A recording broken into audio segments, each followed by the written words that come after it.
Baik sahabat Hashimudok, kembali lagi bersama kami di Nahnu TV. Dan karena di segmen ini adalah segmen yang sangat luar biasa, langsung saja. Jadi gini Cak, saya pribadi kan sering ya dulu diajakin sama Simba khususnya untuk nonton dalang Cak. Nah, ketika nonton wayang itu kan dalangnya itu tuh menggunakan suara yang berbeda-beda Cak. Itu gimana sih Cak? Jadi kalau itu juga trik ya. Sebenarnya kalau kita kulino atau terbiasa menggunakan itu ya nggak susah sih sebenarnya.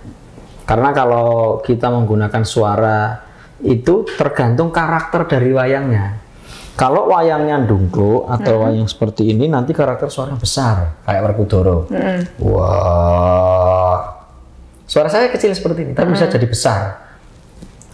Wayangnya dungkluk tapi dia lebih halus, lihat wayangnya, orangnya, sifatnya. Jadi kalau kita mau menyuarakan tokoh ini harus tahu juga sifatnya.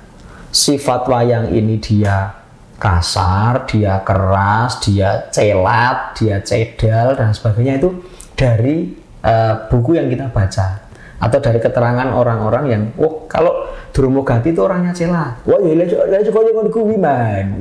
Itu lisannya udah lisan bakatnya golo meneh. Nah itu kan Durmagati kan beda kan dengan suara saya? Iya sangat beda Cak. Wah, Janaka mah minggat itu suaranya Werkudara. Nun ngapunten Kakang, kula menika mboten ateges wantun kumawantun kalian Kakang Werkudara. Nah itu kan beda lagi itu suaranya Sedewa Nakula. Suaranya Janaka beda lagi.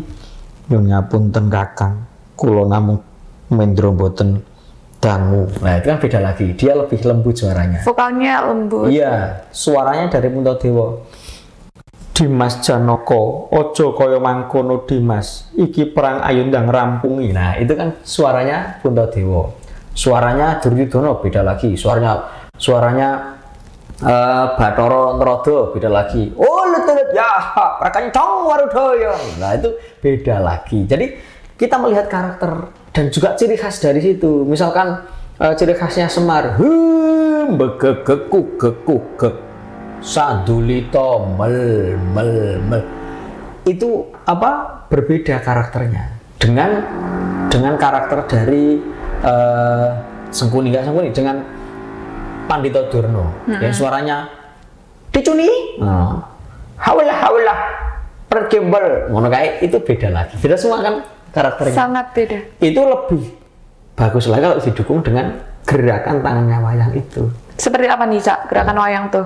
Ya misalkan wayang itu ngawe ya, gerakan tangannya dipegang ininya, kemudian saya nggak bawa sih masalahnya, dipegang kemudian tangannya di atas begini. Jadi bagaimana benda itu mati tapi seakan-akan hidup. Itu kan tugasnya dalang yang sebagai Tuhan dari wayangnya itu. Nah salaman gitu, usuk-usuk meripat gini misalkan gitu, kemudian batuk tangannya diginiin sesuai dengan apa yang jadi tangannya itu misalkan usuk-usuk ini kok batuk, berarti kan nggak cocok. Wah gini wah nggak cocok, berarti ini kurang pas. Jadi kalau untuk menampilkan itu sesuai dengan karakternya aja akan lebih mudah. Tapi pernah nggak Cak kayak mengalami kendala pas perform kayak gitu, misalnya tiba-tiba ngeblank atau gimana gitu? Wah sering. Tapi harus bisa atau pandai-pandai menutupinya. Misalkan nggak hafal suluk ya kan? Nggak hafal suluk, suluknya kan panjang misalkan. Kalau mau suluk kan dodok dulu. Anjra ingkang puspita rum kasiliring samirana mrek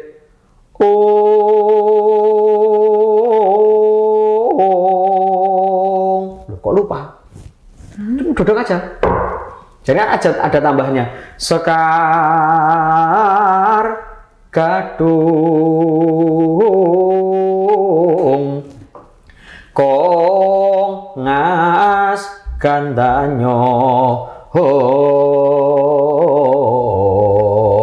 tutup dodok aja, diteruskan sama gendernya, kita dialog. Kadang ngeblank sekali kalau kita nggak pikiran nggak fokus memikirkan dia yang nggak jelas ya. Itu kita kadang-kadang bisa ngeblank ya, apalagi ceritanya lupa, ceritanya ternyata nggak sambung, bagaimana disambungkan dan dipanjangkan ceritanya supaya bisa sampai semalam suntuk itu. Oh, baik sahabat Hashim Muda, jadi begitu kurang lebih sharing tentang pewayangan ya, perwayangan. Itu tentu sangat inspiratif dan edukatif sekali kan, Cak. Apalagi generasi-generasi zaman sekarang kadang itu kurang tahu, kurang mengetahui tentang sejarah wayang itu tuh seperti apa. Nah, yang terakhir nih, Cak, pesan moral Cak Coy untuk sahabat Hashim Muda yang ada di rumah. Jadi begini sahabat Hashim Muda, kalau kita bangga dengan apa yang kita miliki sendiri, maka kita akan menjadi orang yang seutuhnya merawat itu. Tapi kalau kita tidak bangga dengan apa yang kita miliki sendiri, kita lebih bangga dengan budaya orang lain, ya kita akan menjadikan budaya orang lain itu sebagai raja, dan yang menjadi budaya kita itu malah kita sia-siakan. Itu jangan, itu menyakitkan, sakit banget ya Cak. Sakit banget. Maka dari itu sahabat Hashim Muda, apalagi kalau kita tilik dari sejarah-sejarah yang ada, para wali, para kiai, para tokoh-tokoh yang masih menggunakan media wayang atau media-media kuno sebagai dakwah, itu juga berdasarkan kajian. Jadi tidak langsung ikut-ikutan, tapi berdasarkan kajian bagaimana ketika tak suguhkan seperti ini dan lain sebagainya. Sehingga ketika orang itu bisa menghargai tradisi dan budaya sendiri, insya Allah nanti akan menjadi orang yang hebat.